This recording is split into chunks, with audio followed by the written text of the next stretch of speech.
बिहार में विधान परिषद का चुनाव होना है और ऐसे में हम अभी मौजूद हैं आरजेडी कार्यालय पटना में। दरअसल आरजेडी कार्यालय में इसलिए ज़्यादा भीड़ देखने को मिल रहा है क्योंकि इस बार कुछ नया होने वाला है। इस बार कयास यह लगाया जा रहा है, चर्चा यह हो रही है कि तेज प्रताप यादव को एमएलसी का टिकट मिले। भले ही आरजेडी को एक ही सीट मिला हो, उनके कोटे में एक ही सीट मिला है, पार्टी के प्रदेश अध्यक्ष यह भी कह रहे हैं, लेकिन उन्होंने स्पष्ट तौर पर यह नहीं कहा कि तेज प्रताप यादव को आरजेडी टिकट देगी। यह बात दीगर है कि कुछ दिन पहले दिल्ली में एक समारोह में तेज प्रताप यादव भी पहुंचे थे।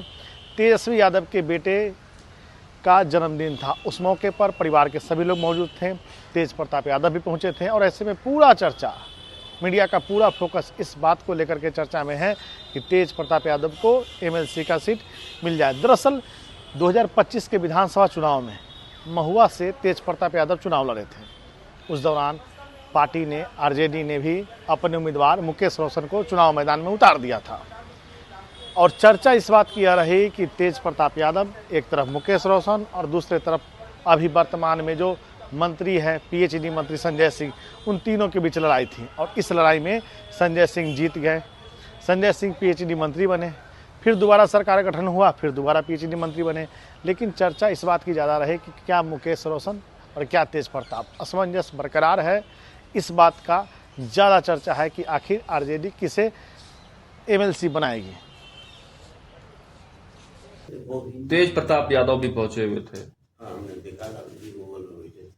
तो क्या लग एक रहा है चर्चा चल रही है कि तेज प्रताप यादव जी एमएलसी जा सकते हैं आपकी पार्टी से। भाई ये मामला अभी नहीं है मेरे सामने, मैं नहीं जानता हूँ कौन एमएलसी होंगे, कौन एमएलसी होंगे, पार्टी तय करेगी। क्या आरजेडी जेजेडी का गठबंधन संभव है?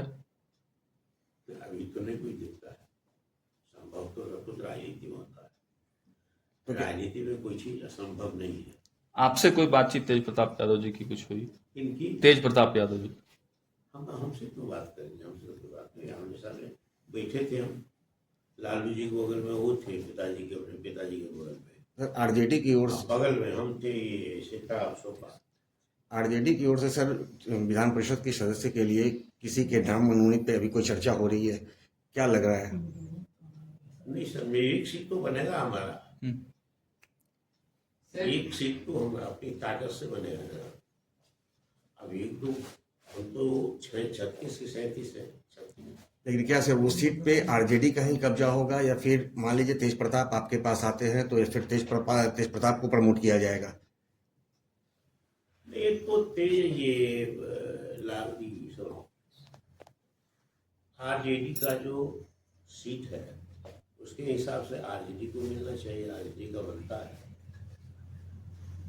बांकीपुर के संबंध में क्या, बांकीपुर भी आप लोग लड़ेंगे? बांकीपुर लड़े, बांकीपुर तो हमारी सीट है, हम लड़े थे। कांग्रेस तैयारी में दिख रही है वहां।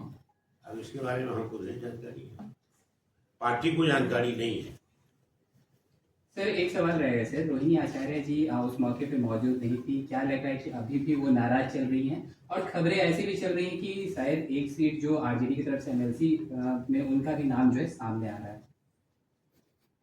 हमको नहीं जानकारी है इस मामले में, उनका नाम आ रहा है तो नहीं सुना हमने। लालू जी सिंगापुर भी जा रहे हैं आज जा रहे हैं जी, क्या मान मनोबल का जो दौर है? कोई ऐसी बात नहीं है, पार्टी के अंदर मान मनोबल किसका हो नहीं हो क्या है ये नहीं है।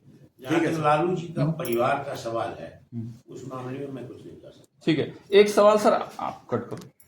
एक सवाल सर, आपके बारे में बड़ी तेजी से चर्चा का विषय बना हुआ है कि पार्टी में आपकी चल नहीं रही है, नाराज हैं, नए प्रदेश अध्यक्ष की तलाश की जा रही है। कई तरह के लोग होते हैं राजनीति में, कुछ लोगों का यही धंधा होता है, तो वो क्या कीजिएगा, इसमें भी रस बरसने वाला है, तो बहुत लोग इसमें डुबकी लगाना चाहते हैं। इसीलिए इस सब मामले में कोई ऐसी बात नहीं है जिसका जवाब दिया जा सके। 25 से 28 तक चुनाव हुआ, फिर 28 से 3 वर्षों के लिए होगा। इलेक्शन कमीशन के संज्ञान में चुनाव होता है, उसकी जानकारी देकर होता है। इसीलिए इसमें लोग जब पार्टी के अंदर भी कुछ लोग होंगे, बाहर भी होंगे, आप नाराज नहीं है आप? पार्टी के द्वारा मिलने वाले सम्मान से, आप पार्टी के द्वारा मिलने वाले सम्मान से पूरी तरह संतुष्ट हैं? देखिए, सम्मान नहीं है, ये तो कर्तव्य है, ड्यूटी है, यहाँ काम करना पड़ता है, तो इसीलिए हम सम्मान क्यों कहेंगे। आपके बिना सर कि कई कार्यक्रम आपके अनुमति के बिना हो जाते हैं, प्रदर्शन की भी चर्चा हुई। ये छात्र प्रदर्शन यहाँ कमेटी भंग है,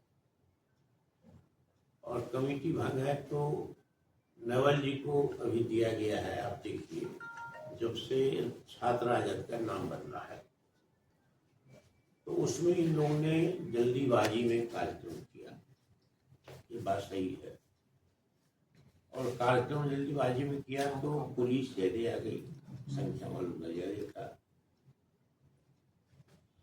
तो इसके चलते पार्टी ने इसको नोटिस में लिया है और इसकी जांच हमने बिठा दी है।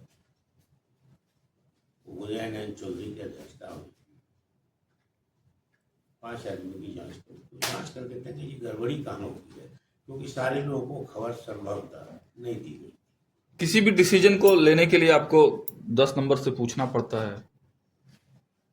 देखिए, 10 नंबर में राष्ट्रीय अध्यक्ष है, 10 नंबर में कार्यकारी राष्ट्रीय अध्यक्ष है, हम तो प्रदेश के अध्यक्ष हैं, तो जो पार्टी का संविधान है उस संविधान में हमको 10 नंबर में भी संपर्क में रहना चाहिए। बात तो सही है। जदयू के लोग कह रहे हैं कि आपकी चल नहीं रही है, मंगनीलाल मंडल मंगनी में चले गए। अब किसी को मजाक बनाना है, आइए, किसी को मजाक बनाना है, इस फकड़ा का क्या जवाब है? इसका कोई जवाब नहीं।